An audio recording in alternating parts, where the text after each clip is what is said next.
শ্যামবাজারের উত্তর কলকাতার দেশবন্ধু পার্ক বিপরীতে আয়োজিত হল বিগত 10 বছর ধরে আয়োজিত উত্তরের আড্ডা। বীরাঞ্জলি গত 20 জানুয়ারি থেকে 26 জানুয়ারি এই 6 দিন ব্যাপী এক বর্ণাঢ্যময় অনুষ্ঠানের আয়োজন করা হয়েছিল। মমতা বন্দ্যোপাধ্যায়ের বইয়ের প্রথম ওপেন স্ট্রিট লাইব্রেরি। সরস্বতী পুজোর থিম এবারের মমতা বই লাইব্রেরি ছিল।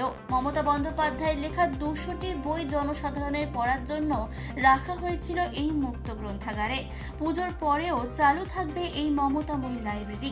উত্তর কলকাতার 12 নম্বর ওয়ার্ডের পৌরমাতা ডক্টর মীনাক্ষী গঙ্গোপাধ্যায় অন্যান্য ওয়ার্ডের কাউন্সিলরদেরও একই রকমভাবে মমতা বন্দ্যোপাধ্যায়ের বইয়ের লাইব্রেরি করার আহ্বান জানান।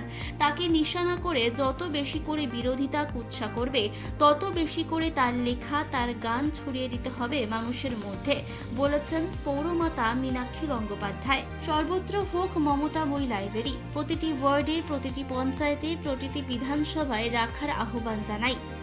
দেখুন, সিনিয়রদের মধ্যে এটা ঠিক প্রতিযোগিতা নয়, প্রতিযোগিতা হিসেবে এটা করা হয়। তার কারণ হচ্ছে একটা সিলেক্টিভ টাইম ঠিক করে। আসলে এটা প্রত্যেকের মনের স্ফুরণ এবং বিশেষ করে প্রত্যেক বছর একটা শিল্পের মনের যে উদ্ভাবনী শক্তি, এখানে চা খেতে খেতে সেইটাকে ক্যানভাসে ফুটিয়ে তোলার অঙ্কনে মহারণ। আমরা এই মহারণ চাই প্রত্যেকটা মানুষের উদ্ভাবনের সঙ্গে আরও করে। এবছর আমরা এই যে নবতম সংযোজন আরও কিছু ছবি। প্রতি বছর সরস্বতী পুজোর সময় আমাদের ক্যানভাস পেন্টিং হয়। কালকে সরস্বতী পুজো, সরস্বতী পুজোর পরেও সংস্কৃতির বিভিন্ন অনুষ্ঠান রয়েছে, বাউল গান এবং আবারও বারবার যেটা বললাম স্ট্রিট লাইব্রেরি এবং গ্রাফিক্স, যেটা আমাদের 365 দিনের সংযোজন, সেটা 365 দিনে থাকবে। আমাদের উত্তরের আড্ডার এটা শেষ দিন নয়, উত্তরের আড্ডা 365 দিন। উত্তরের আড্ডা 365 দিন মানুষের পাশে, মানুষের সাথে, মানুষের কাজের মধ্যে থাকে। আমাদের ছেলেরা সারা বছর থাকে। উত্তরের আড্ডা দেশবন্ধু পার্কের গর্ব।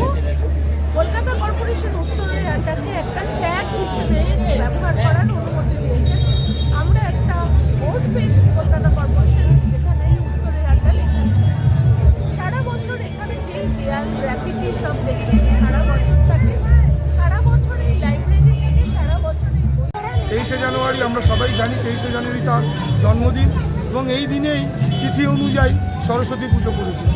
আমরা অনেকেই মনে রাখিনি যে নেতাজি সুভাষচন্দ্র তার আজাদিন বাহিনীর এক কন্যা বীরকে সরস্বতী বলে উপাখ্যান করেছিল, যে তার সমস্ত তার জীবন নিয়োগ করে দেশকে স্বাধীনতা এনে দিয়েছে। নিজের বাড়ির সমস্ত গয়নাগাটি দিয়ে আজাদিন বাহিনীকে দান করে আজাদিন বাহিনী গঠন করতে সাহায্য করেছিল, তৎসহ দেশের স্বাধীনতা এনে দিয়েছিল। একসময় নেতাজি বলেছিলেন যে লক্ষ্মী আসে আর যায়, সরস্বতী তুমি সরস্বতী বিদ্যার দেবী, যা আপামর ভারতবর্ষের মানুষকে শুধু একাডেমিক শিক্ষা নয়, মানুষের মধ্যে দেশত্ববোধ, সমাজ চেতনা, এটাও একটা শিক্ষা। সেই বোধকে সামনে রেখেই এবারে আমাদের সেই বীরেদের প্রতি বীরাঞ্জলির উপস্থাপন। আমার পুরো নাম? আমার নাম শম্ভু সাহা, আমি উত্তরের একটা যুগ্ম সম্পাদক। এটা মূলত 10 বছর ধরে সরস্বতী পুজো উৎসবকে কেন্দ্র করে মানুষের কাছে কিছু না কিছু উপস্থাপন করার চেষ্টা চালিয়ে যাচ্ছে। বিগত দিনে আমরা অনেক রকমই ভাবনার উপস্থাপন করেছি সরস্বতী পুজো উৎসবকে কেন্দ্র করে, যেমন কল্পগ্রাম, বীরাঞ্জলি, কলিকথা, গত বছর নস্টালজিয়া। এবছর যেহেতু 23 জানুয়ারি সরস্বতী পুজো পড়েছে, সেটাকে মাথায় রেখেই সরস্বতী পুজো এবং 23 জানুয়ারি কীভাবে একইভাবে সমন্বয় সাধন করা যায় সেটা মাথায় রেখেই এবারে আমাদের ভাবনা বীরাঞ্জলি। সঙ্গে আমাদের সহযোগিতা সমস্যাটা মিলেমিশে আমরা একটা নতুন কিছু করতে চাই প্রত্যেক বছরই, এবং আমরা ইন্সপায়ার্ড ঐক্য ভালোভাবে তৈরি করি এবং আমরা সমস্ত সহযোগিতা করি। আজকে এই যে এত মানুষ এখানে আসবে, কালকে ভীষণভাবে আমাদের এই জায়গাটা পুরো সরস্বতী ওয়ার্ড বলে।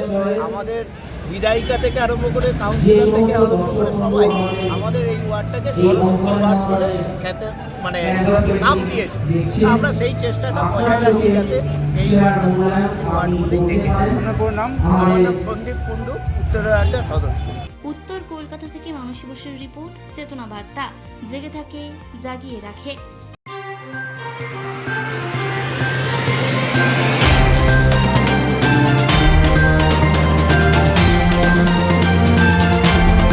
চেতনা বার্তা, জেগে থাকে জাগিয়ে রাখে।